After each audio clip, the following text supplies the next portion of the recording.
आरज़ू मेरा, शहरे आरज़ू मेरा, तैयारी शौक मेरा, शहरे आरज़ू मेरा। हुए थे आके यहीं ख़ैमाज़न वो दीवाने, हुए थे आके यहीं ख़ैमाज़न वो दीवाने। उठे थे सुन के जो आवाज़ें रहबराने वतन, उठे थे सुन के जो आवाज़ें रहबराने वतन। यहीं से शौक़ी बेरब्तियों को रब्त मिला, यहीं से शौक़ी बेरब्तियों को रब्त मिला।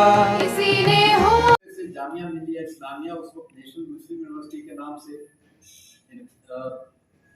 इसमें इनकार हुआ इसका, और उसके बाद गुजरात विद्यापीठ और तिलक विद्यापीठ महाराष्ट्र, ये सारे की सारी यूनिवर्सिटीज़ उसी ज़माने की इनका इनकार हुआ है जब मूवमेंट चल रहा है। और इसमें सिर्फ ये बात थी कि हमारे नौजवानों को हमारी अपनी तालीम जिस तरह से हम देना चाहते हैं उसको दें। इसमें बहुत से लोग जो थे उनका साथ मिला, और 29 अक्टूबर 1920 को अलीगढ़ में इसका कलीदी खुतबा हुआ, और उस खुतबे को देने के लिए मौलाना महमूद हसन जो उस वक्त मोहतमिम थे देवबंद इंस्टीट्यूट के, देवबंद मदरसा का दारुल उलूम देवबंद, वहाँ से वो तशरीफ़ ले आए और पहला लेक्चर उन्होंने अलीगढ़ में ही दिया जामिया मिलिया के इंतकाल। और ये इत्तेफाक था कि 29 अक्टूबर के बाद वो दिल्ली में ही रहे, और डॉक्टर अंसारी के घर पे 30 नवंबर को उनका इंतकाल। एक अजीब सानहा था कि जब जामिया को का इनाग्रेशन करने के बाद वो यही कह रहे हैं कि तबीयत खराब हुई, बल्कि तबीयत खराब हुई तो अपना खुतबा भी खुद नहीं दे पाए थे, तो नोमानी साहब ने खुतबे को दिया था, और उसमें उन्होंने इसका क्या डिज़ाइन होगी, क्या इसके मकासद होंगे, उसमें उन्होंने बहुत उसमें बताया था तफसील से। एक यूनिवर्सिटी थी जो अलीगढ़ मुस्लिम यूनिवर्सिटी, वो ब्रिटिश के फ़रोग़ थी, लेकिन जामिया मिलिया इस्लामिया गांधी जी की क़यादत और हकीम अजमल खां की क़यादत, मौलाना मोहम्मद अली, मौलाना शौकत अली क़यादत में जब आई तो वो कहीं हम आज़ादी की बात करते थे, और ब्रिटिश सरकार के ख़िलाफ़ भी बहुत सारे आंदोलन होते थे, उस वक्त एक तहरीकें होती थी।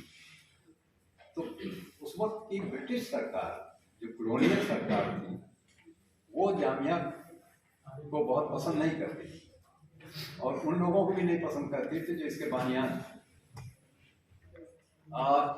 हकीम अजमल खां बहुत बड़े हकीम थे, उनका खिताब मिला हुआ था हाज़िकुल मौत, और वो गांधी जी के दोस्तों में, दिल्ली में गांधी जी के 2 दोस्त शुरू में बने, क्योंकि गांधी जी खूब हिंदुस्तान आए 1915, और 1915 में उनको लाने के लिए फादर C.F. एंड्रयूज जो सेंट स्टीफेंस कॉलेज दिल्ली के प्रिंसिपल बाद में हुए थे, और जिसको गांधी जी ने दीन बंधु का खिताब दिया था, उनको भेजा गया था, और उनको अफ्रीका से परसुएट करके उनको लाया जाए हम, और हिंदुस्तान की जो तबाही हालत है, कॉलोनियल पावर का एक्सप्लॉयटेशन है, क्योंकि हर चीज़ ख़त्म हो गई, हमारी दस्तकारियाँ ख़त्म हो गई, हमारे कपड़े की जो करघे थे, बुनकर थे, वो बेकार हो गए। बल्कि ये भी कहा गया है कि कुछ जो अच्छे बुनकर थे उनके अंगूठे कटवा लिए गए। तो वो जो जुल्म था उसके खिलाफ लोग खड़े होना शुरू हो रहे थे, और कांग्रेस तो पहले ही बन गई थी, 19th सेंचुरी से पहले बन गई। 18th 1868-69 के आसपास में 85 तो ये पहले कांग्रेस में जो बन चुकी थी, कांग्रेस को बनाने वाले भी ह्यूम और एनी बेसेंट, लेकिन उसके बाद वो क़यादत जो है वो हिंदुस्तानियों के हाथ में आती गई और एजुकेशन पे काफ़ी जोर दिया गया और जामिया उसी का एक प्रोडक्ट। अनफॉर्चुनेटली इसके पहले जो शेख जामिया थे मोहम्मद अली जौहर, मौलाना मोहम्मद अली जौहर, वो बहुत ही मशहूर रहते थे अपनी पॉलिटिकल एक्टिविटीज़ में, इसलिए उन्होंने वाइस चांसलरशिप छोड़ी और 1923 में ये फरीज़ा 1922 में ये फरीज़ा आया अब्दुल मजीद ख्वाजा साहब इसके वाइस चांसलर हुए।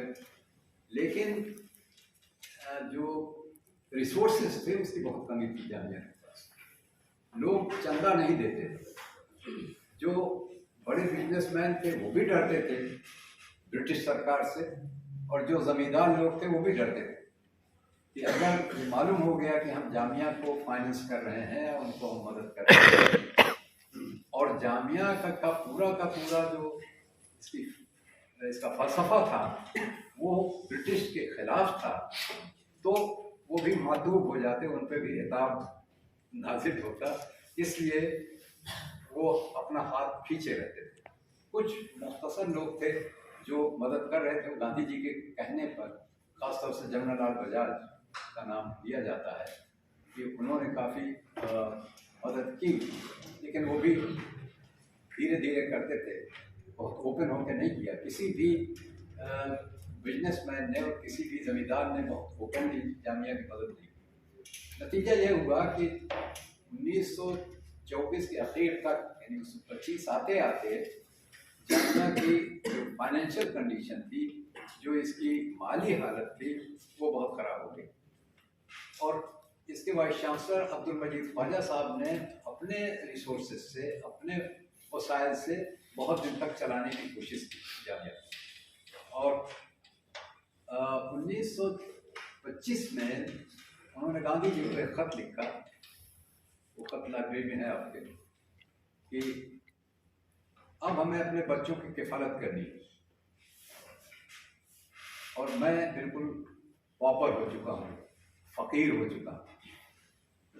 60,000 रुपये का कर्जा उनके ऊपर हो गया। उस वक्त आप कन्वर्ट करके इमेजिन कीजिए कि 1920, 22, 23, 24 में 60,000 का क्या मतलब। कुछ उनकी ज़मीनें भी उन्होंने बेच के जामिया में लगा दी। तो उस वक्त उन्होंने हाथ खड़े कर दिए और हकीम अजमल खान को लिखा कि साहब अब जामिया को हम चला नहीं पाएंगे, और गांधी जी को भी लिखा कि हमको अब आप इजाज़त दीजिए कि मैं फिर से अपनी प्रैक्टिस शुरू करूं, क्योंकि उनकी बहुत अच्छी प्रैक्टिस थी पटना हाई कोर्ट में और वो जज होने वाले थे। और ये 1918 की बात है, गांधी जी 1915 में आए थे, 1918 में गांधी जी मिले अब्दुल मजीद ख्वाजा साहब से मौलाना मज़हरुल हक के, और उनके कॉलर को, एडवोकेट कॉलर बने हुए थे, उसको छू के कहते हैं कि इसको कब उतारोगे। उनका नहीं साहब, मेरा अपॉइंटमेंट होने वाला है जज ऑफ पटना हाई कोर्ट, जब मैं जज बन जाऊंगा तो ब्रिटिश सरकार के झंडे के नीचे ओथ नहीं दूंगा तो उसका ज़्यादा असर पड़ेगा। तो गांधी जी ने कहा, भाई ये तो नबी जी का तरीका नहीं है। इस बात पे उन्होंने अपना कॉलर उतार के गांधी जी को पकड़ा दिया और दूसरे दिन से वो भी नॉन कोऑपरेशन मूवमेंट में शामिल हो गए। और पहले दिन उनकी पुलिस वालों ने पिटाई करी, लेकिन ये कि वो शामिल हुए, प्रैक्टिस छोड़ दी और जामिया की पूरी जिम्मेदारी ले ली। लेकिन 1925 में उन्होंने भी हाथ खड़े कर दिए। तब गांधी जी ने कहा कि अब इसको दिल्ली ट्रांसफ़र करो, जामिया मिलिया इस्लामिया को दिल्ली ले जाओ। और बातचीत हुई हकीम अजमल खान से, और हकीम अजमल खान ने इसको करोल बाग में ट्रांसफ़र करने के लिए कहा। और उसी वक्त 3 लोग आए थे बाहर से पढ़ के। एक तो डॉक्टर जाकिर हुसैन, वो पीएचडी करके बर्लिन से आए थे इकनॉमिक्स में। मुजीब साहब आए थे प्रिंटिंग टेक्नोलॉजी में ट्रेनिंग लेके जर्मनी से। और आबिद साहब आए थे इंग्लैंड से एजुकेशन में डिग्री लेके। इन तीनों लोगों ने अपने को कमिट किया कि हम जामिया की खिदमत करेंगे। और जब वो आए तो एक करोल बाग शिफ्ट हो चुकी थी 1925 में। और उस वक्त डॉक्टर जाकिर हुसैन साहब को कहा गया कि आप वाइस चांसलरशिप संभालिए और बाकी उस्तादों को 80 रुपये तनख्वाह मिलेगी, आपको 100 रुपये मिलेंगे। तो जाकिर साहब ने कहा कि भाई जब और लोग भी 80 में काम चलाएंगे तो हम भी 80 में ही काम चलाएंगे। तो अब आप देखिए कि उस वक्त का वाइस चांसलर 80 रुपये में काम कर रहा है और सारी जिम्मेदारियां उठा रहा है। कितनी बड़ी कुर्बानियां की हैं लोगों ने। बहुत से लोगों ने काम किया जिन्होंने कोई पैसा नहीं लिया। नतीजतन ये इदारा आज जिस हालत में आपको मिला है, इसकी जो हिस्ट्री है उसको बहुत अच्छी तरह से डिस्क्राइब किया था सरोजिनी नायडू ने।